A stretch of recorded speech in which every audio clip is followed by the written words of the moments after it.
a las personas que vienen y imparten, y eso trae bendición a nuestra vida. Amén. Amén. Ok, ya me iba a sentar, ¿verdad? Pero después de la prédica y la publicidad, las porras que me echó, pues dije, me quedo. Así que, sí, pero bueno, qué bueno. Gracias por la vida de la pastora. Y mire, yo creo que algo muy importante para nosotros en la vida en Cristo es que tenemos que vivir lo sobrenatural. Nosotros tenemos que vivir precisamente a lo que fuimos llamados. El tener una vida con Cristo, el tener una vida en el Señor tiene que ser sobrenatural, y tenemos que ver la sobrenaturalidad de Dios en nuestra vida. No podemos vivir vidas planas iguales que las de cualquier otra persona. Nuestra vida debe de ser sobrenatural. Y cuando nos vamos a las Escrituras, un personaje que siempre resalta porque vivió muchas situaciones sobrenaturales y el Señor siempre estuvo con él, siempre lo apoyó, pues fue nada más y nada menos que el profeta Elías. Elías siempre vivió de esa forma sobrenatural. Podrían algunos decir que vivió a salto de mata, ¿verdad? Porque luego le tuvo miedo a un WhatsApp, a un mensajito, y salió corriendo a esconderse en una cueva, pero siempre lo respaldó el Señor. Hizo situaciones, realizó proezas tremendas en el nombre del Señor. Y no hace mucho, hace unas pocas semanas, vimos cómo se enfrentó a los profetas de Baal y los retó, inclusive hablando de fuego, del Dios de ellos, que era el Dios del sol, el Dios del fuego. Y se impuso, ¿verdad?, el poder del Señor, porque ciertamente Él es el verdadero Dios, el único Dios. Pero Elías tiene otras muchas aventuras. Y vamos directamente a la palabra y vamos a leer una porción muy interesante, muy bonita y muy poderosa, que está en Primera de Reyes, capítulo 17. Y usted ahí en las Escrituras va a ver que toda esta porción de Primera de Reyes 17 nos habla de Elías y la viuda. Pero vamos a ir a analizar y a revisar la segunda parte de esta historia con la viuda. Porque la primera parte como que todo el mundo la platica y la predica, pero a veces nos quedamos con ganas de escuchar de la segunda parte. Y dice así, a partir del versículo 17, Primera de Reyes 17, 17. Y dice: después de estas cosas, aconteció que cayó enfermo el hijo del ama de casa, o ama de la casa. Y la enfermedad fue tan grave que no quedó en el aliento. Déjenme me quito porque nomás me hacen dudar. Versículo 18. Y ella dijo a Elías: ¿qué tengo yo contigo, varón de Dios? ¿Has venido a mí para traer a memoria mis iniquidades y para hacer morir a mi hijo? Él le dijo: dame acá a tu hijo. Entonces él lo tomó de su regazo y lo llevó al aposento donde él estaba. Lo puso sobre su cama.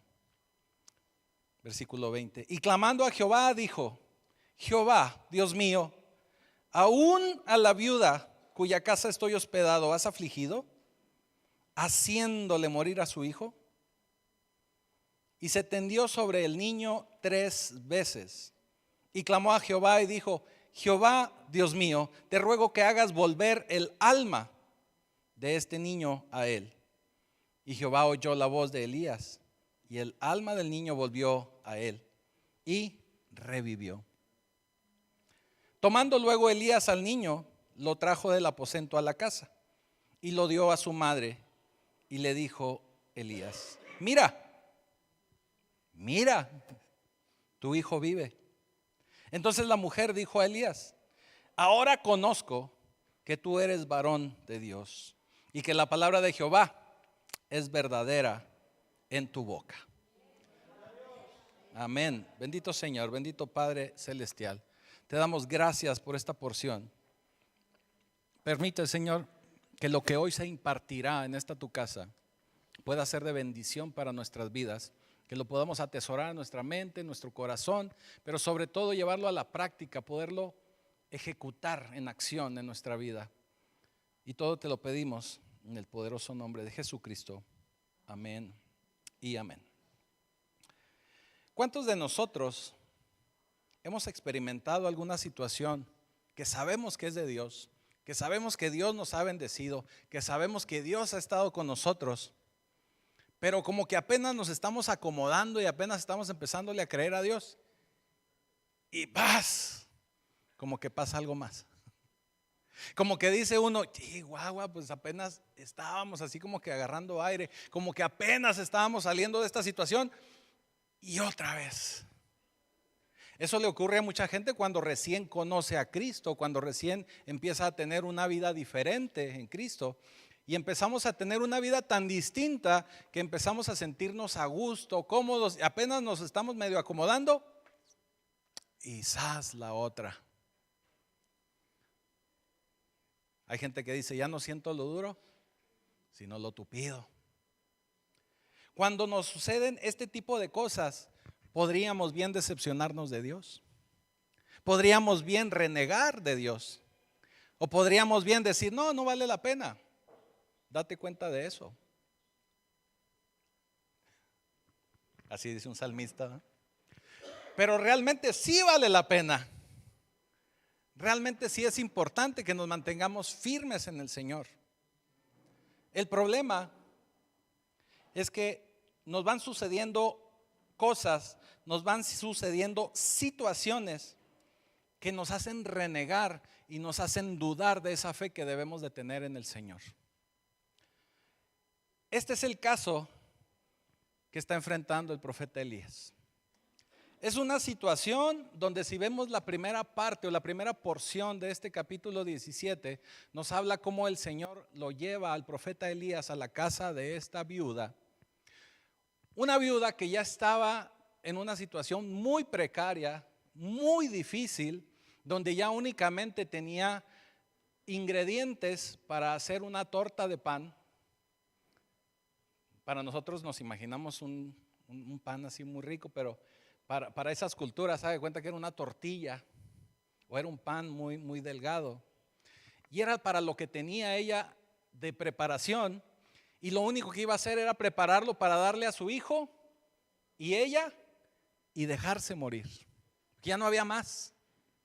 Tenemos que recordar que toda esta región estaba viviendo una sequía terrible que estaba siendo asolada ahí en la región. O la región estaba siendo asolada por esta sequía. Y estaban con falta de alimentos, con falta de ingredientes para poder preparar una comida básica. Los animales inclusive estaban muriendo. Entonces estaban en una situación muy difícil. Llega el profeta Elías a esta casa y le dice a la viuda, prepárame un burrito, hazme una tortilla de harina, hazme un pan y dame de comer. Y la viuda al principio reniega y le dice, no, ¿cómo te voy a dar? Si lo iba a preparar para mi hijo y para mí y luego dejarnos morir. Le dice el profeta Elías, hazme caso. Y ya verás cómo el Señor te va a dar la provisión necesaria para que continúes preparando aún más pan. Pero primero atiéndeme a mí. Ella recibe esa palabra, la ejecuta y usted conoce la historia. El pan, los ingredientes no cesaron en esa casa. Estaba el profeta Elías en esa casa. Estaba ya muy acomodado, estaba ya muy tranquilo, vamos a decirlo así. Pero cae en enfermedad el hijo de esta mujer. Y es ahí donde llegamos al versículo 17. Justo cuando empezamos a creer en Dios, nos suceden cosas como estas. Y dice el versículo 17, después de estas cosas aconteció que cayó enfermo el hijo del ama de la casa. Y la enfermedad fue tan grave que no quedó en él aliento. Dios ya le había salvado la vida a este muchacho, porque había dado alimento para que no se dejasen morir, tanto él como la mamá. Estaban por comer su última comida y el Señor los salvó. El Señor los empieza a alimentar. El Señor les da más tiempo. El Señor alarga sus vidas. Pero ahora está enfermo. Y no había ningún doctor Simi abierto por ahí. La enfermedad empieza a empeorar. Cada vez se pone más mal. Hasta el punto en el que se queda sin aliento. Así dice el versículo 17. Es una situación en la que antes él y su madre fueron salvados, pero ahora pareciera que es peor. Y pareciera que el destino los está alcanzando. Llega el versículo 18 y dice, y ella dijo a Elías, ¿qué tengo yo contigo? Ojo con esto, varón de Dios. ¿Cómo lo identifica? Como un varón de Dios. ¿Estamos de acuerdo? ¿Qué tengo yo contigo, varón de Dios? En otras palabras, vea traducción. Yo no quiero tener nada que ver contigo. O sea, ¿para qué llegaste a esta casa? O sea, yo estaba bien sin ti. No quería yo que hubieses llegado. Empezó a renegar de Elías. Yo estaba rete bien. ¿Para qué llegaste? Sé que eres un hombre de Dios, porque lo reconoce como varón de Dios, pero no quiero nada contigo. Ahora, ¿por qué no quería nada con él? Porque dice la segunda parte del versículo. Has venido a mí para traer a memoria mis iniquidades y para hacer morir a mi hijo. ¿Por qué empezó a renegar esta mujer de Elías? Porque él, al llegar como un representante de Dios, a mostrarle el poder de Dios y a reflejar el poder de Dios en la vida de él y empezar a convivir con ella y estar con ella en su casa, empezó a llegar la presencia del Señor a esa casa. ¿Y qué cree que empieza a suceder cuando empieza a llegar la presencia de Dios a su casa? Empiezan a salir a la luz todas esas cosas que no están bien para Dios. ¿Qué quiere decir? Que empezamos a darnos cuenta de todos nuestros pecados y de todas nuestras iniquidades. Eso es a lo que se refiere con iniquidades. Trajiste a memoria mis pecados, trajiste a memoria todas las veces que le he fallado a Dios, trajiste a memoria que realmente no me he comportado a la altura de Dios. A nadie nos gusta eso. A nadie nos gusta que nos confronten y nos digan, oye, ¿sabes qué? Andas caminando chueco. Sabemos tal vez y sabemos que tenemos que corregir, pero a nadie nos gusta que nos lo digan. A mí no me gusta, no sé si a usted, pero a nadie nos gusta. Eso es algo de lo que ella se estaba quejando con este varón. Dice, veniste a traer a memoria mis iniquidades. Y no solo eso, sino que ella tal vez, y digo así, tal vez en su reflexión de sus pecados, de sus equivocaciones, dijo, bueno, tanto me he equivocado y tanto he pecado que tal vez por eso se murió mi hijo.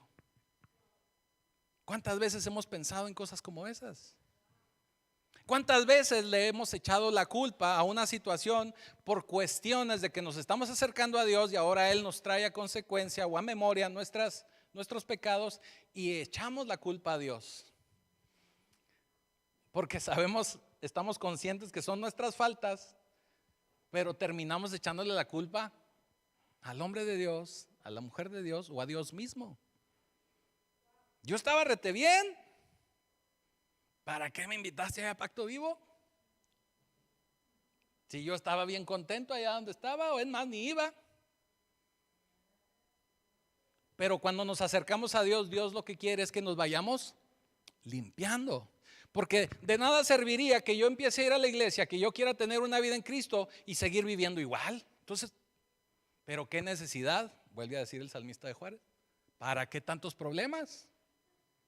Realmente el venir al Señor es porque quiero tener una vida diferente, cambiada, limpia, distinta. Y eso requiere esfuerzo.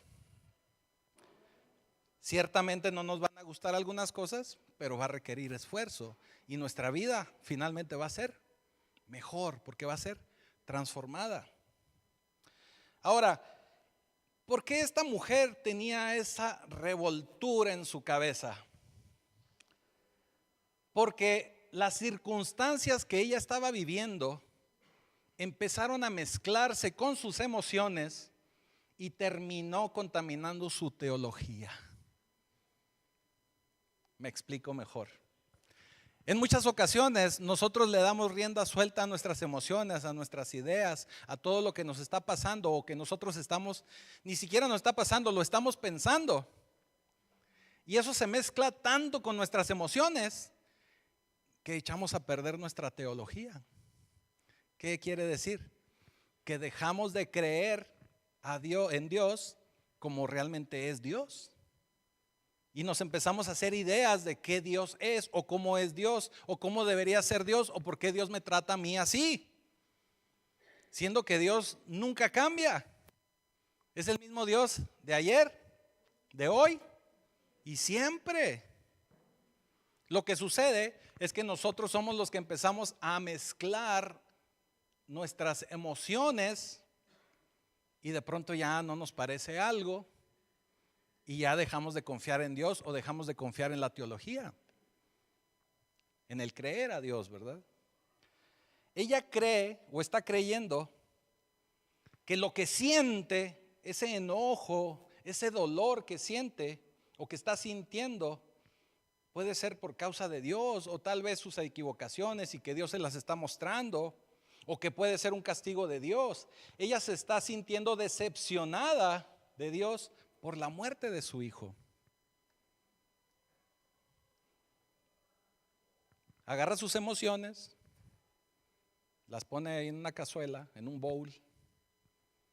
Agarra lo que sabe de Dios, lo poquito que sabe o lo mucho que sabe de Dios. Agarra lo que está viviendo en ese momento, lo mezcla y eso es lo que está creyendo.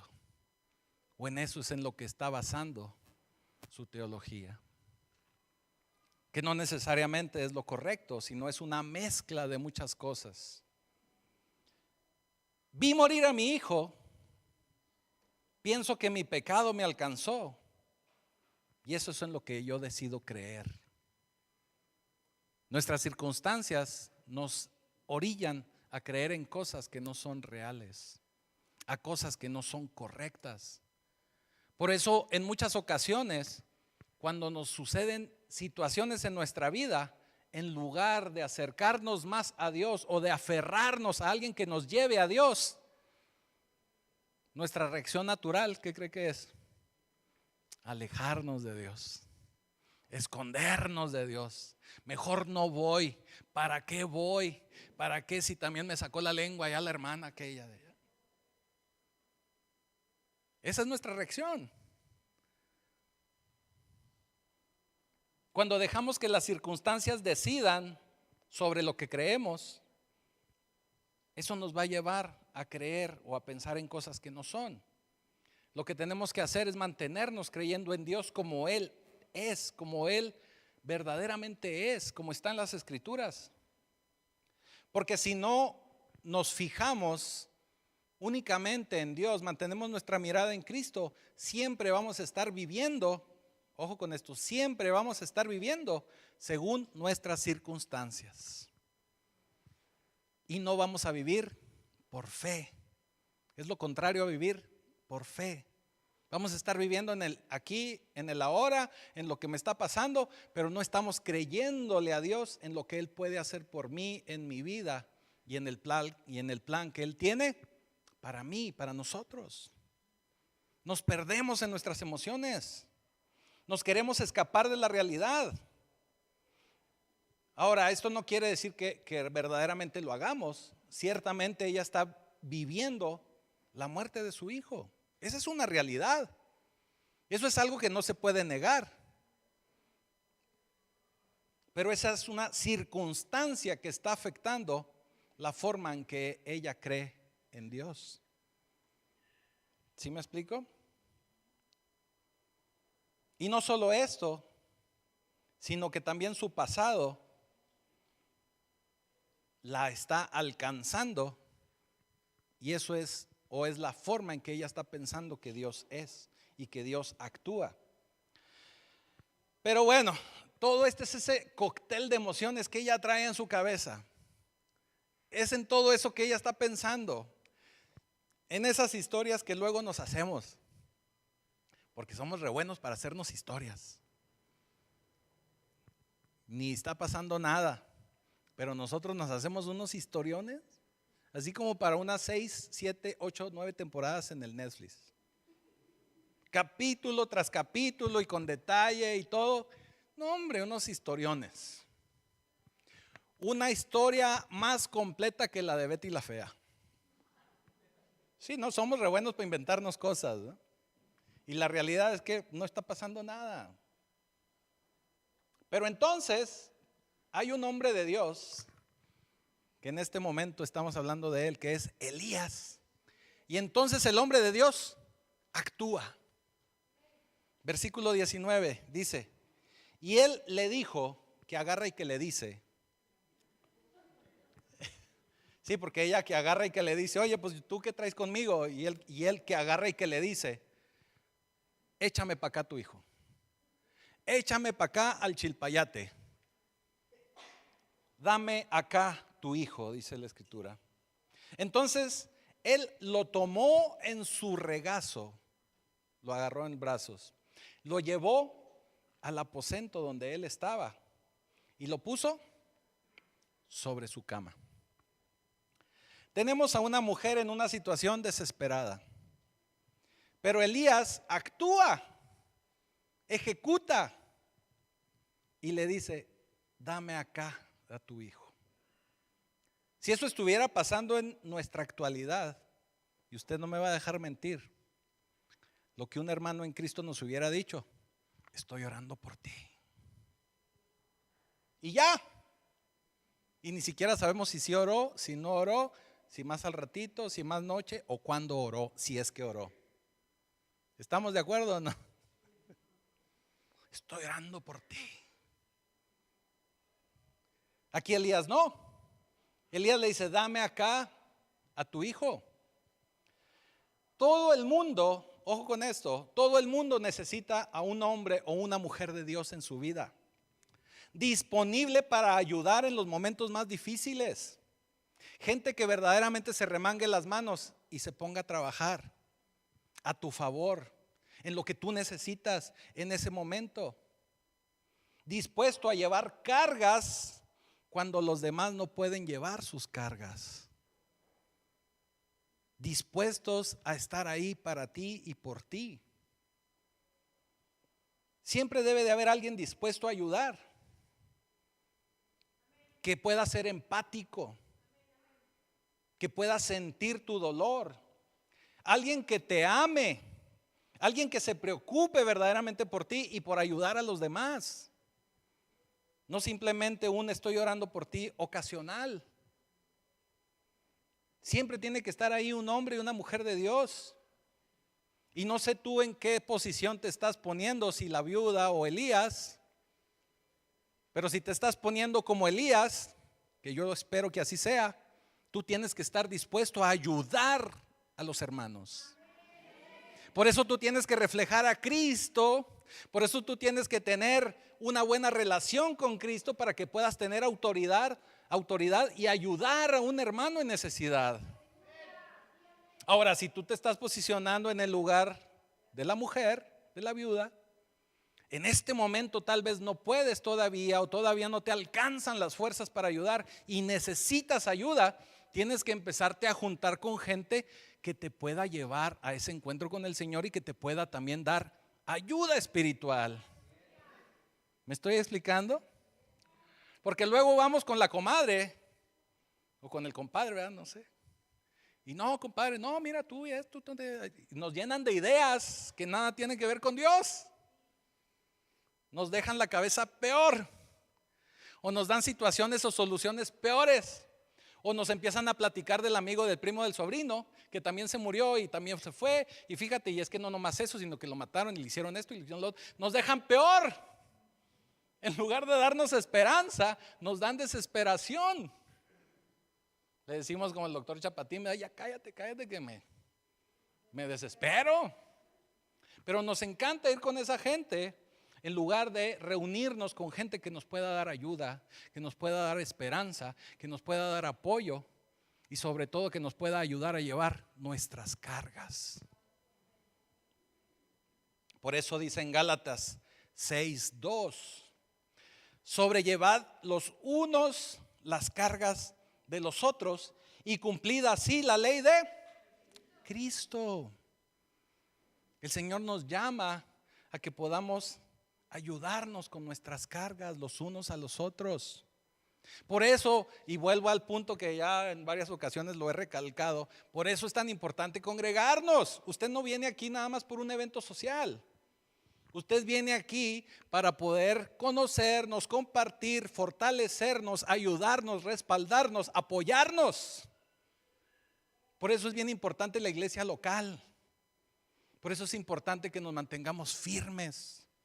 Por eso es importante que oremos corporativamente. Por eso es importante que usted no se desprenda del cuerpo. Eso entre otras muchas cosas. Por eso es que es importante que no dejemos de congregarnos como algunos tienen por costumbre. Si la escritura lo tiene ahí plasmado, escrito, quiere decir que si usted no se congrega como debe de hacerlo, es pecado. ¿Estoy de acuerdo? ¿Está de acuerdo?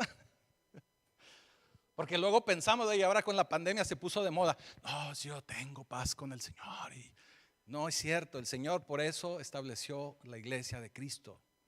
Si no, Él les hubiera dicho a sus apóstoles, usted manténgase en oración conmigo y estamos bien, ¿verdad que no? ¿Qué les dijo el día del Pentecostés? Espérense, manténganse unidos, unánimes, sometidos unos a otros, en oración. Y ahí fue cuando llega el Pentecostés. Aunque haya libros de gente que dice que le llegó el Espíritu Santo a las 3 de la mañana. Es más importante estar unidos corporativamente. Mucho más, mucho más.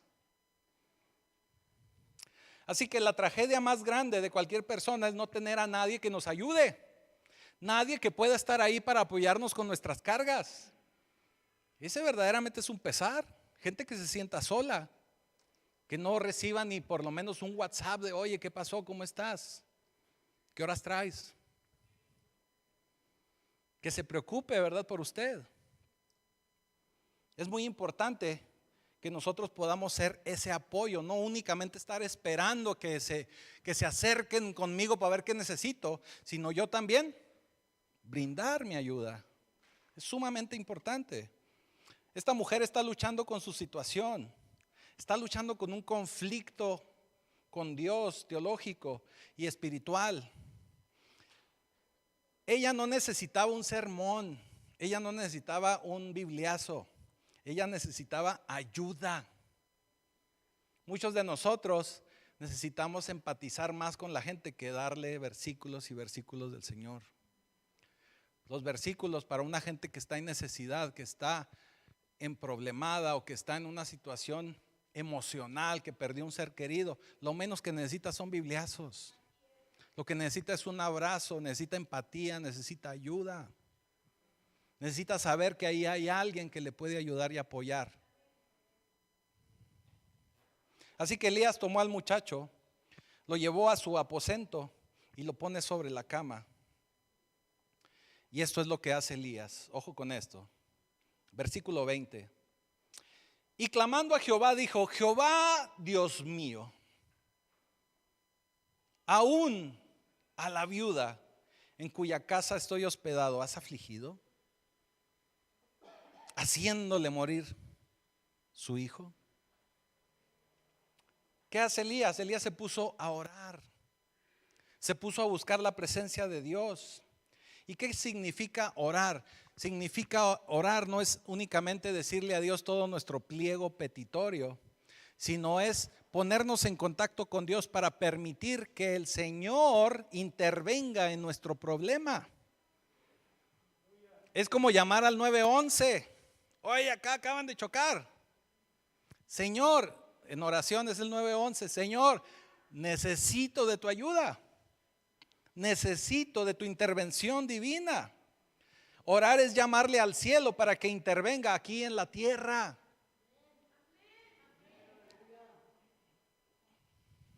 Necesitaba esta mujer que alguien, en este caso Dios, pudiera intervenir en su situación. Pero ¿qué cree?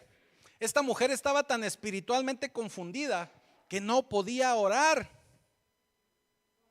No sé si a usted le ha pasado que hay días en que, porque yo lo he escuchado de hermanos y de hermanas que dice, he estado con tanto problema que no he podido